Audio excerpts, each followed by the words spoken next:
Hi everyone, welcome to GS3 lecture 6.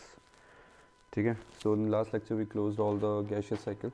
ठीक है, hydrological carbon and hydrological cycle, carbon cycle, ठीक है, nitrogen cycle, and today's lecture will be closing the sedimentary cycle.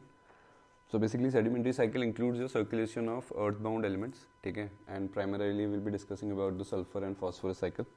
ठीक है. Why sulfur and phosphorus cycle? Because both these elements are very crucial in terms of growth of plants and aquatic ecosystem. ठीक है, plants plus aquatic, plants और aquatic ecosystem के survival के लिए both these elements are very crucial, right? Combined together sedimentary का जो total आप अगर cycle देखोगे तो उसमें calcium भी आता है, but calcium doesn't play that much significance in the growth of organism. ठीक है, तो if we talked about broadly the two main elements, we'll discuss about sulfur and phosphorus, right?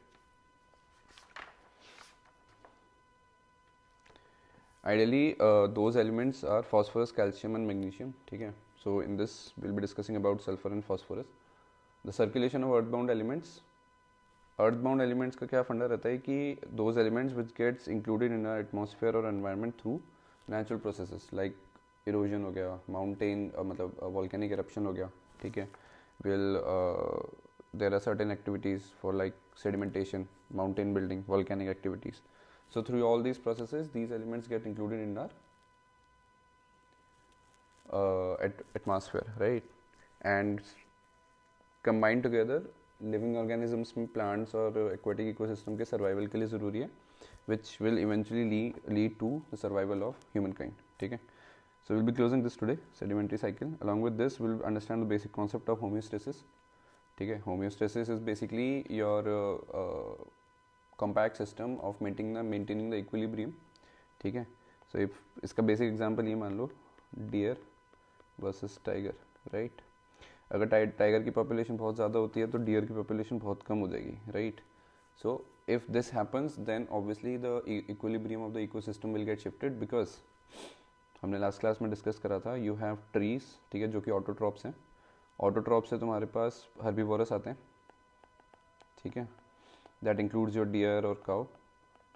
ठीक है, हर्बीवोरस से तुम्हारे पास कार्निवोरस आते हैं, right?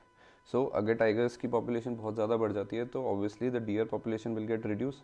So in this can your chain, food chain जो बनती है तुम्हारी, उसके अंदर हर्बीवोरस का जो सिग्निफिकेंस है दैट विल बी रिमूव्ड. तो उस केस में पूरा का पूरा इकोसिस्टम का इक्विलिब्रियम है वो शिफ्ट हो जाएगा and you will have high number of tigers but negligible number of dears which will eventually impact कि जो तुम्हारा ऑटोट्रॉप्स के आगे का फूड चेन है वो पूरी तरह से ख़त्म हो जाएगा. ठीक है, so this is how an equilibrium will eventually gate shifted. And क्योंकि अब टाइगर्स के पास डियर्स की कोई क्वांटिटी नहीं बची तो eventually tigers will also get extinct because they can't have the food to survive, right? And eventually if all the carnivores get reduced then your herbivorous count of herbivorous species will get increased. ठीक है, again there will be a shift in the ecosystem because of which the high number of herbivores will be present and their number will keep on growing because eventually there are no carnivores to balance the ecosystem. ठीक है, so with this both these things we'll discuss, right? So let's start with the sulfur cycle under your sedimentary cycle. ठीक है, sedimentary cycle का basic मतलब ये होता है कि circulation of earth bound elements. ठीक है, जो हमने डिस्कस करा, अर्थ बाउंड एलिमेंट्स आपके जो आपके क्रस्ट या मेंटल में से निकल के आते हैं, अर्थ के इंटीरियर ऑफ द अर्थ में से जो निकल के आता है. ठीक है, now in this the very first is your sulphur cycle, right? So इसमें लिख लो, rock particles get stored in the ocean beds are eventually gets moved out in the atmosphere by natural process of volcanic eruptions, mountain building, sedimentation, and also through biological transport by excreta of marine birds. ठीक है, तो ये कुछ veg हैं. Now specific two sulphur, अब यहाँ पे ठीक है, यहाँ पे एक छोटा सा डायग्राम से ये समझो कि यू हैव फैक्ट्रीज, इनका पोल्यूशन भी निकलता है. ठीक है, some in the gaseous form your sulfur gets dissolved or gets added in the atmosphere. ठीक है, फ्यूमरोल्स हैं. ठीक है, अर्थ में कई ऐसी जगह हैं जहाँ हमने देखा होगा कि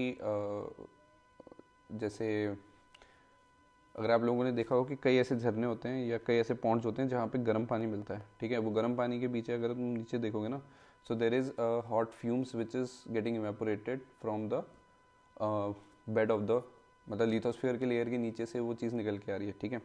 इवेंचुअली जो सोर्स है that is your rock sulphur from the ocean bed और from the core and mantle of the earth surface, ठीक है। अब वो रहता क्या है कि rock sulphur through this activity of let's say volcanic eruption, ठीक है, ये एक्सक्लूड हुआ तो that sulphur will get dissolve in the atmosphere, this is number one source. Second is your fumaroles, ठीक है, वोल्केनिक इरप्शन नहीं है बट कंटिन्यूसली सल्फर का डिस्चार्ज हो रहा है एटमॉस्फेयर में। And third is your factories और the mechanical devices which eventually causes sulphur dispersion in the atmosphere, ठीक है। इन तीन ब्रॉड प्रोसेस के बेसिस पे आपका sulphur gets dissolve in the atmosphere, right. Now the sulphur along with the nitrogen oxide gets added in the atmosphere, ये chemical equation है, ठीक है, N2O plus H2O which eventually gives you H2O plus SO2 and a very important water which is more or less your acid rain, ठीक है। So this is how the sulfur eventually getting erupted from the bottom of the land gets added into the atmosphere, ठीक है, and then in the form of acid rain it comes back to the earth, ठीक है। तो ये तुम्हारा पूरा sulphur का cycle बनता है, ठीक है। अब इवेंचुअली क्या रहता है कि sulphur in the form of sulphates is taken up by the plants, ठीक है। प्लांट्स के सर्वाइवल के लिए सल्फर ज़रूरी है, हमारे फर्टिलाइजर्स में भी एक एडिक्वेट अमाउंट ऑफ सल्फर रहता है। सल्फर से क्या करते हैं plant, they create amino acids and amino acids are further used as proteins for the synthesis, ठीक है, ग्रोथ के लिए, ठीक है। So this is how sulphur plays an important role in the growth of plants, right, ठीक है। So this was all about your sulphur cycle. The second is your phosphorus cycle, ठीक है। अब देखो फॉस्फोरस ना दो तरीके से प्रेजेंट है, organic phosphate and inorganic phosphate, ठीक है। अब फॉस्फेट का सबसे ज़्यादा रूल होता है तुम्हारा एक्वेटिक इक्विलिब्रियम में, ठीक है, या एक्वेटिक इकोसिस्टम कह लो। तो जहाँ पे अगर फॉस्फेट की अच्छी क्वांटिटी है वहाँ पे लिविंग ऑर्गेनिज्म, तुम्हारा जो कोरल रीफ्स वगैरह है वहाँ पे सर्वाइवल्स और वहाँ पे diversity of the species will be very good, ठीक है। हमने जो लास्ट टाइम डिस्कस करा था पीटलैंड्स वगैरह, उसके अंदर भी हो सकता है but to an limited amount, because जहाँ पे ऑक्सीजन खत्म हो जाता है वहाँ पे टू एन एक्सटेंट पे तुम्हारा लिविंग ऑर्गेनिजम्स या डाइवर्सिटी जो है वो वैनिश हो जाती है, right. So phosphorus plays a important role in aquatic equilibrium and ecosystem, ठीक है। फॉस्फोरस जो है वो दो फॉर्म में है, first is your organic phosphate and another is your inorganic phosphate. ये ड्राइव कहाँ से होता है, इनऑर्गेनिक फॉस्फेट तुम्हारा रॉक से बनता है, ठीक है, हम जियोग्राफी में पढ़ेंगे, you have weathering of rocks. तो धीरे धीरे slowly when the rock gets weathered and eventually small particles of inorganic phosphate gets dissolve in the atmosphere, and when I say atmosphere I means lithosphere, hydrosphere, कहीं पे भी वो जाके dissolve हो सकता है and eventually it becomes the part of your cycle, ठीक है। ऑर्गेनिक फॉस्फेट के अंदर it gets created by the living organisms, ठीक है। अब वो लिविंग ऑर्गेनिज्म कैसे होता है वो मैं बता देता हूँ। So we have a very good example of anchovies fishes, ठीक है, ऐसी लंबी सी फिश होती है यू, ठीक है। So these are known as anchovies, ANCHOVI fishes, ठीक है। पेरुवियन कोस्ट में मिलती है, मैप में देखना पेरुवियन कोस्ट किस तरफ है, ठीक है। ये क्या करती हैं, these fishes are the direct consumers of phosphorus, ठीक है, क्योंकि एक्वेटिक इकोसिस्टम में पाई जाती है तो obviously you need some species और an organism who can balance out the excess quantity of phosphorus in aquatic ecosystem, ठीक है। तो this is an prime example, anchovies fishes जो हैं वो फॉस्फोरस को डायरेक्टली कंज्यूम करती हैं, ठीक है। शेप एंड साइज में these fishes are elongated fishes, ठीक है। अब फिशेस को eventually you have large sea birds who catches them, ठीक है, कंज्यूम के लिए हमने कई बार ही देखा है, ठीक है। तो those birds who catches these anchovies fishes eventually consume the phosphorus that those fishes has consumed, ठीक है। तो birds catches these fishes and their excretion is called as guano, ठीक है। तो जो बर्ड जो इस फिश को कंज्यूम करने के बाद जो एक्सक्रीट करती है that is known as guano, and guano is a very good fertilizer which is used by the farmers, so this is very good fertilizers, ठीक है। टर्मिनोलॉजी इंपॉर्टेंट है, गुआनो, ठीक है, basically is an term used for the excretion of the sea birds after eating the anchovies fishes, ठीक है। So this is all. Now the dropping or the excreta by the birds are used by the farmers and different agricultural husbandries as a fertilizers to grow different plants and vegetation. ठीक है. Now a trivia question is, which if I ask which state or which continent is named as the bird continent, तो please remember South America को आपका पूरा bird continent कहा जाता है. ठीक है.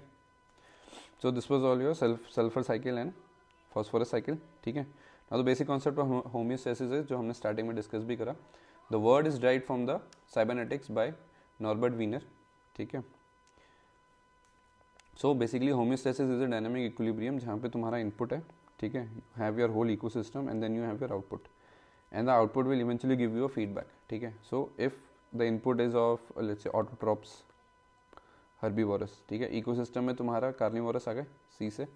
The output is there will be a balance. ठीक है. The carnivorous are dependent on the autotrophs, not autotrophs directly, but on the herbivorous for the survival, right? And the feedback is that the equilibrium is in balance. You have adequate number of autotrophs, you have adequate number of herbivorous, and you also have adequate number of carnivorous who all are dependent on each other for their survival. In this way, the equilibrium is in a stable state. But if all of a sudden the count of tigers gets increased, ठीक है, let's say if you किसी biosphere के अंदर या किसी national park में अंदर you all of a sudden increases the number of carnivorous, so obviously it will impact the equilibrium. Because it will certainly reduce all the number of herbivorous. ठीक है. अब अगर herbivorous breakdown हो गया, then you don't have any species who can convert autotrophs जो पेड़ पत्तों से डायरेक्टली जो carnivorous है उनको डायरेक्ट कंज्यूम करने के लिए मीडियम नहीं मिलेगा, and this will eventually cause equilibrium shift in the ecosystem because your both herbivorous as well as the carnivorous species are getting extinct. ठीक है.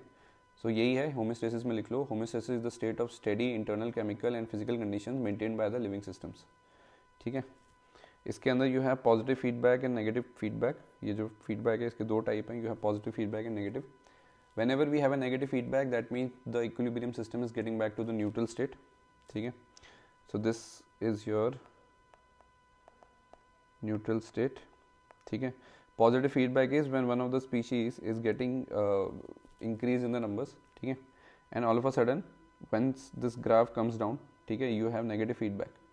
ठीक है. Negative feedback eventually negative feedback towards the equilibrium eventually stabilizes the whole ecosystem. ठीक है. The prime example that we discuss is your deer and tiger. ठीक है. And it's a state in which we should know that homeostasis is never unlimited. Eventually one of the species will get extinct in order to survive the ecosystem. ठीक है. So this is all for today. In next lecture we'll start with the biodiversity and the ecosystem service. It will be a long lecture, the next one. So I expect you guys to please go through Shankar's environment book once. ठीक है. Biodiversity और ecosystem का basic outline ले लो. Remaining dictation and lecture notes I'll provide in the next lecture. ठीक है. So this is all for today. I hope you found this video informative. Please like, share and subscribe. Thank you for watching and I'll see you in the next one. Bye bye. Take care.